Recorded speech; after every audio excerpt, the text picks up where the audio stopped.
Test किया international level का, तो बच्चे का न्यूरोसर्जन बना और उसमें इतना काम किया। दास की तो कोई औकात नहीं। बाबा ने इतना काम करवाया कि हाउस ऑफ कॉमन्स जो लंदन की पार्लियामेंट है उसमें भी दास को रिकॉग्निशन दी सदगुरु महताब के पास। लेकिन फेल हो गए आप लोग। मैं आपको पूरे विश्वास के साथ कहता हूं, आप लोग कम से कम 10 जगह फिल्टर किए गए। बहुत सारे लोग सत्संग में आए होंगे, पता नहीं कहां चले गए। आप उनमें से कुछ थे जो पास हुए तो बाबा का ज्ञान मिला, और ज्ञान मिला फिर उसके बाद बहुत सारे छूट गए, उसी लेवल पर रुक गए। जो और पास किए उनको बाबा ने ध्यान में लगा दिया, ध्यान मिल गया। फिर कुछ गायब हो गए, ध्यान किया 1-2 साल किया, नहीं किया, फिर छट गए। उसके बाद जो पास हुए उनको सत्संग मिल गया, दास को सत्संग नहीं मिला। और उसके बाद जो पास हुए उन जैसे महापुरुष हैं जिनकी वाणी में ओज है, ताकत है, शक्ति है, महताब का दर्शन करवाते हैं आप। और आज वैसे ही मेरे साथ हुआ कि जब माँ का मैं जग माता, राजमाता कहते हैं, मैं कहता हूं जननी तू धन्य है जिसने बाबा महताब की सेवा की। राजमाता धन्य है। आज अगर कोई पुराना महापुरुष मेरी उम्र का, मुझे लगता है मैं बुढ़ा हो गया हूं क्योंकि एयरपोर्ट से उतरा तो एक बच्चा बस पर बैठा था। एयरपोर्ट से उतर के एक बस आती है ना, बस लेके आती है एग्जिट तक छोड़ने, तो एयरपोर्ट से उतरा तो एक बच्चा खड़ा हो गया कि आइए आप बैठ जाइए बाबूजी। मैं 65 साल की उम्र में रिटायर नहीं हुआ, वो जब बच्चा मेरे लिए सीट छोड़ दिया तो कल एहसास हुआ कि बूढ़ा हो गया। तो बाबा महताब की बगिया का वो अदना बच्चा हूं जो खुदक कर कभी आके बाबा के यहाँ बैठ जाया करता था। और माता जी की शोभा में 2 शब्द सोच के तो मैं कुछ और बैठा था, लेकिन माँ को देखकर मेरे भाव उमड़ पड़े।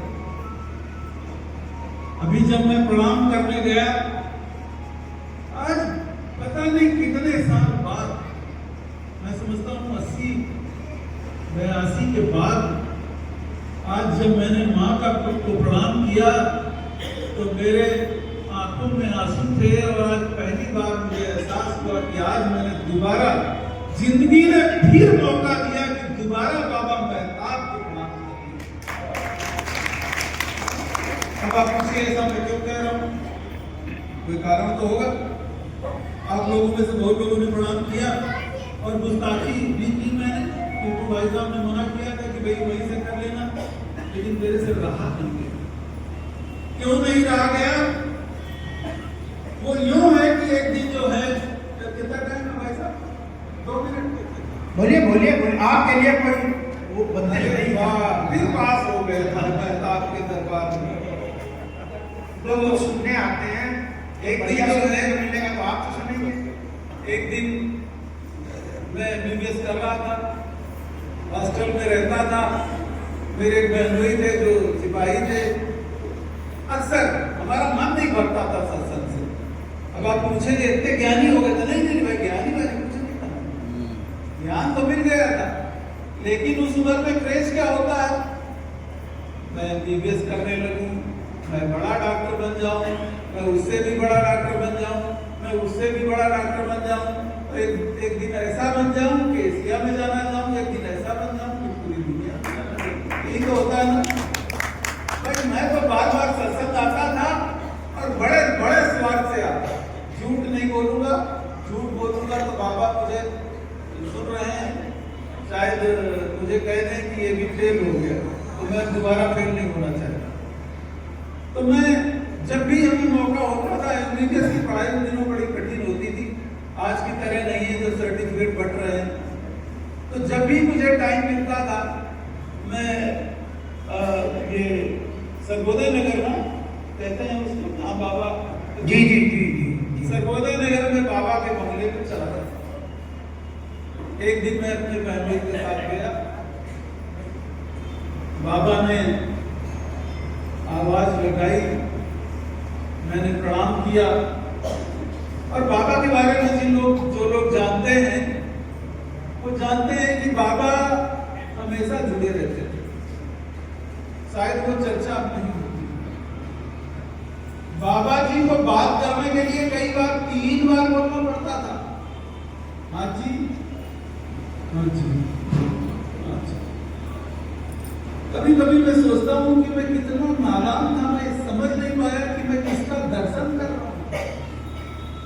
और जब जिंदगी में ग्रो किया, जब मौका मिला, जब मरा मरी जिंदा हो गया, तो लोगों ने जब मुझसे पूछा कि भाई क्या तुम्हारे हाथों में भगवान है कि तुम्हारे दिमाग में भगवान होते हैं, तब मुझे एहसास हुआ कि अरे मैं तो पागल भगवान का से बातचीत करके भी नहीं समझ पाया कि भगवान से मिला था।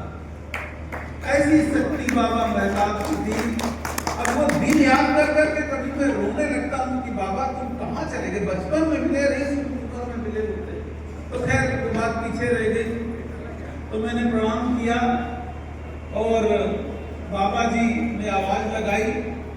मेरी माँ को बाबा जी चंचल के नाम से बुलाते थे, मैं भूल तो नहीं रहा हूँ भाई साहब? ठीक है ठीक है ठीक है। उन्होंने आवाज दी, चंचल देखो ये डॉक्टर साहब आए हैं, मिठाई ले आओ।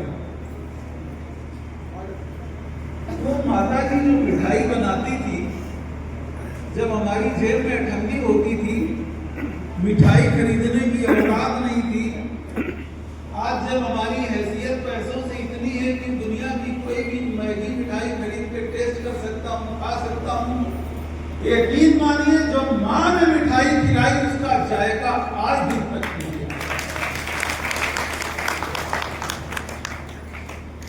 इसके बाद हमारे वो बेहतरीन चीफ साहब थे, उन्होंने कहा कि बाबा जी इनको आप डॉक्टर कह रहे हैं, ये तो अभी पढ़ाई करना शुरू किए हैं आपके आशीर्वाद से, जरा ध्यान दीजिएगा।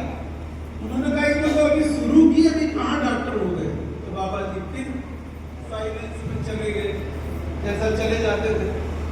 वो जो लोग जो महापुरुष पुराने वो जानते हैं, वैसे हो गए, एक सेंटेंस बोले और खो गए। और हमेशा वो दुकान जो किराना रोड पे साइकिल की थी ना, वहां भी रास्ता चला जाता था और वहां भी उनका वही था। एक बाबा जी का बड़ा फेवरेट नौकर था, वो कहता था बाबा जी 300 काट लो। हाँ जी, वो कोई मतलब नहीं, वो 300 काट लो तो 300 काट लिया, बाकी कितने पैसे देने वो भी बता दो, कितने लौटा लो बाबा जी। तो जो हमारे बहनोई ने कहा कि अभी तो मेडिकल की पढ़ाई पढ़ रहे हैं, अभी ये डॉक्टर कहाँ हो गए बाबा जी? तो बाबा जी ने योग किया, हाँ जी नहीं डॉक्टर हो गए जी। इतना हाथ उठाया, फिर इतना उठाया, मुझे अच्छे से याद है कि नहीं जी हो गए और आंखें बंद है, फिर उठाया, नहीं हो गए जी हो गए, बड़े डॉक्टर। अभी मूर्ख को वो बात, वो प्रसाद उठा के 25-30 साल बाद पता चली कि ये जो 3 बार हाथ उठाने का मतलब क्या था कि बेटा कानपुर नहीं, उत्तर प्रदेश भी नहीं, भारत भी नहीं, एशिया भी नहीं, इंटरनेशनल लेवल पर डॉक्टर तुझे बनाओ। मुझे बड़ी बात नहीं कहनी चाहिए, मैं तो इस दरबार का बहुत अदना सा गुनहगार हूं, मुझ में कोई शक्ति नहीं। और मैं तो आपको यकीन से बताता हूं, मैं जब भी आता हूं बाबा के दरबार में सिर्फ अपने गुनाहों की माफी मांगता हूं। गुरु सच्चा पीर है, फिर मोहम्मद इसाक साहब, गुरु सच्चा पीर है, खोले धर्म के मार्ग और बन मानुष को मानुष करे और मानुष से अवतार। मैं तो बन मानुष भी नहीं था, मैं तो जंगली भी नहीं था, मैं तो पता ही नहीं क्या था, मैं डिस्क्राइब भी नहीं कर सकता। गांव का एक ऐसा बच्चा जिसके गांव में सड़क नहीं, वो सड़क की जो हमने बात में नहीं आ जाती 70 साल। हमें नहीं दी, मेरे पास पैसे नहीं थे सरकार से बनवाई, लेकिन बाबा ने वाणी में और कलम में इतनी ताकत दी कि वो बन गए। तो बनमानुस, मैं तो ट्राइबल इलाके से आता हूँ, आज के जो ट्राइबल्स हैं जिनको बनमानुस कहा जाता है वो भी हमसे एडवांस थे जब बाबा के दरबार में हम आए। तो बनमानुस को मानुस करे और मानुस को अवतार। मैं मूर्ख, मैं अज्ञानी, मैं अभागा, ये समझ नहीं पाया कि मैं किसका दर्शन कर रहा हूं। मैं तो पोस्ट में डॉक्टर बनने में लगा रहा। काश उस समय ये मान लिया होता कि बाबा तू मुझे वो दे दे जो तू सबको दे रहा है, तो शायद उस समय मांगता तो शायद मुझे वो भी मिल जाता। अगर मेरी श्रद्धा उसी लेवल की बनी रहती तो शायद मुझे वो भी मिल जाता। जिस तरह बाबा कह देते थे कि जाओ बच्चा, दातार कृपा करेगा, शायद मेरी वाणी में भी वो ओज आ जाता कि मैं भी कहता कि जाओ भैया गुरु कृपा करेगा। बाबा तो दातार की कृपा कहते थे, मैं तो कहता जाओ भैया गुरु कृपा करेगा। लेकिन मैं आपको बताता हूँ महापुरुषों, जब मेरा मरीज बहुत सीरियस होता था, जब मेरा मरीज मरने वाला होता था, जब लोग कहते थे कि ये चला जाएगा, तब भी मैं जब भी हाथ लगाता था, हाथ धोने से पहले डॉक्टरों को यहाँ तक हाथ धोने पड़ते हैं, तो मैं और कुछ नहीं मांगता था। मैं बाबा से कहता था कि ऐ दो जहां के मालिक, ऐ शहंशाहों के शहंशाह, ऐ गरीब नवाज, या तो तुझे इसको मेरे पास लाना नहीं था, और अगर मेरे पास ले आया है तो आज मेरे हाथ और मेरे चाकू की सबूर सजदा नहीं है, मेरे सजदों की लाज रख लेना मेरे आका। तो मैं वही मांगता था कि गुरु आज मेरी इस चाकू की और मेरे हाथ की लाज रख लेना। और मरीज को भी यही कहता था कि हे बाबा अब इसको खड़ा कर दे। और मैं बताऊं कि 90% चांस होता था कि मरीज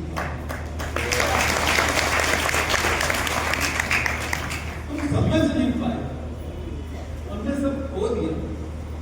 बाबा की शक्ति को हम समझ नहीं पाए, हम बाबा को समझ ही नहीं पाए। क्यों भाई साहब बता रहे थे ना कि ज्ञान बहुत आसान नहीं है जिसको आप बड़े सस्ते पे ले लेते हैं। ना ना ना ना, एक बार बहुत मन अधीन था, रेल बाजार में सत्संग हो रहा था, सर्दी का सीजन था, ठंडी की मेरी औकात नहीं थी, मैं रिक्शा में ले नहीं सकता था, डीएवी कॉलेज के हॉस्टल से आता था, लालच में आता था, नई उम्र में तो लालच होता है।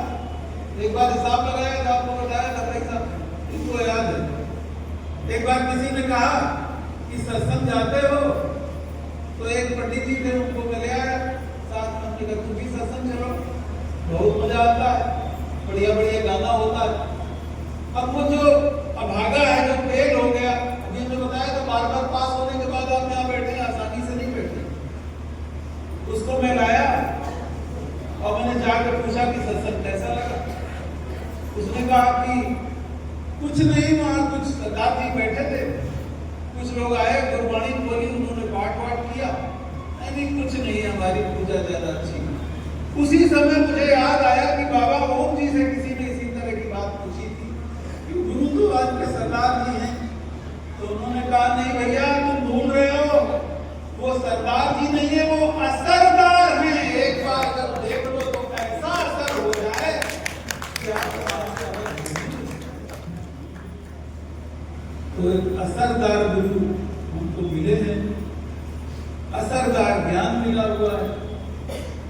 मैं रेल बाजार की बात कर रहा था, मैं भटकता हुआ जा रहा था, मन में तरह तरह के ख्याल। शायद उतना दिमाग तो मैं अब नहीं चलाता हूँ जितना तब चलाता था कि मेरा क्या होगा, सत्संग भी जाते हैं, कुछ तो होता नहीं है, बस प्रणाम करके चले आते हैं। लेकिन एक धैर्य था, ठंडी का तो प्रसाद ही मिल जाता था। बाबा जी के टाइम बतासे हलवा बड़ा पसंद था बाबा जी। क्यों ऐसा गलत तो नहीं बता रहा, पहले हलवाई बनवाते थे, ज्यादा कुछ लाऊंगा। आज जैसा ये रिस लंगर थोड़ी होता, वो फुलका और वो दाल और उसके साथ हलवा। लेकिन मानो उतना टेस्ट तो कभी नहीं आया जिंदगी में, चाहे 5 स्टार में खा लिया चाहे 10 स्टार में। पता नहीं क्या था उसके साथ में, हमें नहीं पता था। तो बड़ा ही मन व्याकुल व्याकुल था, पता नहीं क्या क्या मन में विचार पैदा चला रहा था। और विश्वास तो तब आया जब बाबा जी को मैंने प्रणाम किया। और जो खुद बीती है वो बता रहा हूं। ज्ञान तो मैं गीता का भी बहुत कुछ बता सकता हूँ, वो नहीं, मैं जो खुद बीती है वो बता रहा हूं। कि बाबा को कैसे पता चल गया कि मैं लगातार कुछ सोच रहा हूँ। प्रणाम किया और थोड़ा बाबा की तरफ देखा। वैसे तो ऐसे कर देते थे, प्रणाम किया, ऐसे किया। और मैं तो इतना बदतमीज था कि मैं प्रणाम भी पूरी ताकत से करता था। अब मुझे याद आता है कि उनके ये पैर जो है ना, इनमें भी ताकत पड़ जाती है। अब मैं सोचता हूँ उस उम्र में कि आपको करना चाहिए कि जोर से उनका जो है पैर में भी ताकत लग जाए, मैं पूरी शिद्दत और मन से। पर ये नहीं जानता था कि शरीर तो बुरा हो रहा। तो बाबा जी को पता नहीं कैसे चल गया पता कि मैं इतना अधीन हूं। उन्होंने कहा बेटा ध्यान किया करो, उससे मन स्थिर हो जाता है। अब सोचो, जिसका मन बंदर की तरह रास्ते भर भटक